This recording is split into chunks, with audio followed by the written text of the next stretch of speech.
going to now get to all of our press friends that are on the line. Have been waiting to talk to you.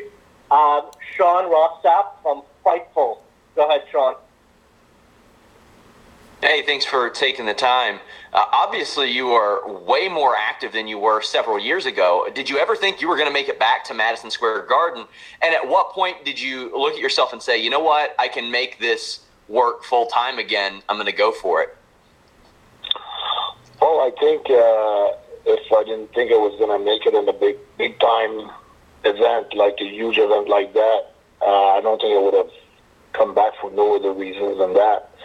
And the reason is like somewhere last year, just after All In, during All In, I was at Starcast, and when I was doing a demo, like I'm going to do Friday on Caprice Coleman's pulpit. You know, we're going to be, me and Destry, we're going to be there Friday at 5 p.m. Doing like a big demo of strength and things like that. So we did that. We did something like that last year and All In during Starcast. And the end of and I remember I was with Baba on this show too right after that, or the following day. And Baba was asking me what was my goal, and I said, like, next year, like, you know, my goal is to be against Undertaker at WrestleMania. Well, I'm not against Undertaker at WrestleMania. People might have thought it was funny last year, but I'm going to meet one of the main event match at MSG as a ROH World Tag Team Champions with Brody King, part of Villain Enterprise, the biggest faction in pro wrestling today. And I think it answers your question right there, because you asked if I thought that I would be back at Madison Square Garden. My goal was to be at WrestleMania. Well, WrestleMania is every 10 years at the Garden. It's been like 60 years. You know, the McMahons are running the Garden, and it was never any other promotion. And being part of this one with Ring of Honor, Super G1, Supercard, all the superstars from Japan, like, I got tremendous respect for Kota Ibushi and all the others. And that's just the name that popped out of my mind. And yeah, of course, it's part of the journey. It's part of the goal. If not, I would have come back. I'm coming back. I was coming back because I wanted to impact the business, and that's what happened. Thank you so much. My pleasure. All right, thank you. Thank you very much. Next up is Jason Frazier from ESPN Radio St. Louis. Go ahead, Jason. Hey, PCO. Pleasure talking to you today. Hey, Jason. What's up? I just, I go back every year and I watch, a history of a lot of the WrestleManias. I was watching WrestleMania 10, ironically, last night. And you went into that event as one half of the tag team champions back then as the Quebecers. You're going into this event again, 25, almost, 20 plus years later. Same venue as one half of the tag team champions. 25 years, half the tag team champions again. What is it like just looking at that kind of milestone for your career, but also comparing your tag partners, just the difference between each partner that you had, with Brody King and Jacques Rougeau? Well, I stole two different words. I mean, Jacques is an excellent worker as far as, great heat seeker, great villain, great heel,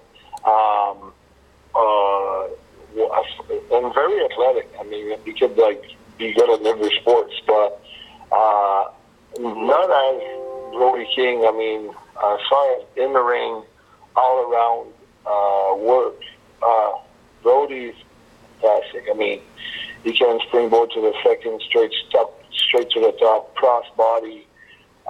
He did some amazing stuff. He's powerful. He's strong. He can fly.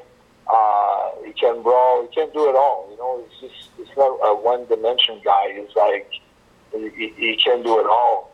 And big, 6'6", 300 pounds, So it doesn't come any better than that. So I And I don't want to take anything away from Jacques. Like, he's great, but he's more a one aspect guy.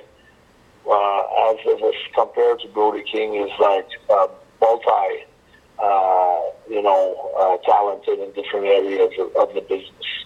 And he could be as good as well on the mic. But I gotta say, Jacques' strength was like mostly, not mostly, but one of his biggest strength was like, getting heat on the microphone too, like on promos.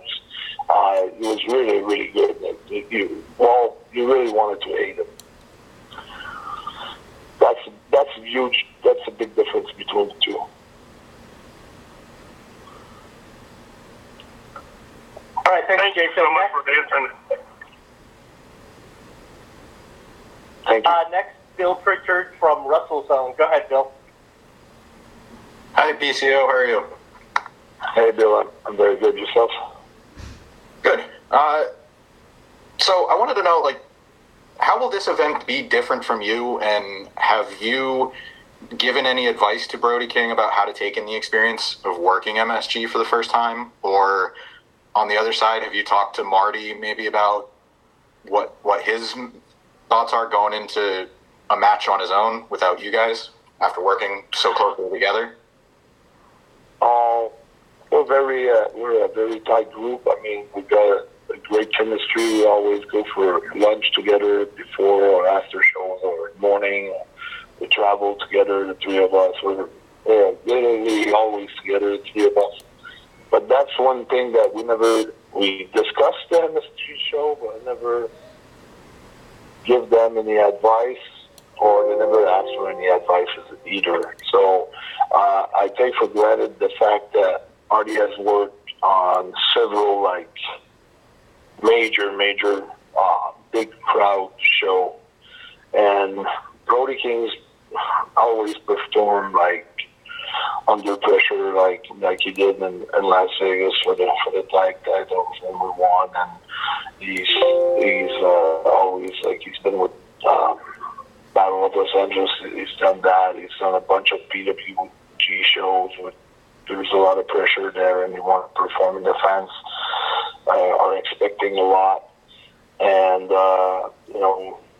he's always been up to the task. And I think it's not something where you have to give so many advices, because it just comes easier when it's something like the Madison Square Garden, because this is the perfect length of time for a show. Let's say between 3 and 3.5 hours.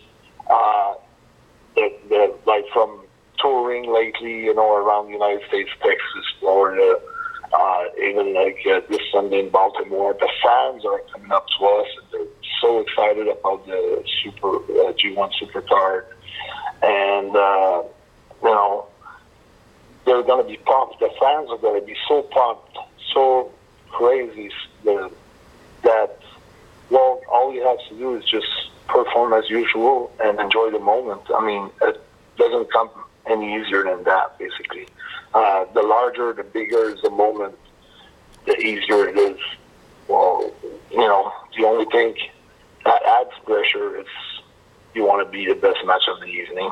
That's the only thing that adds pressure. It's just like Bubba said, everybody should want to try to sell the show, So that's the only pressure, but there's no advices for that, It's just part of the job.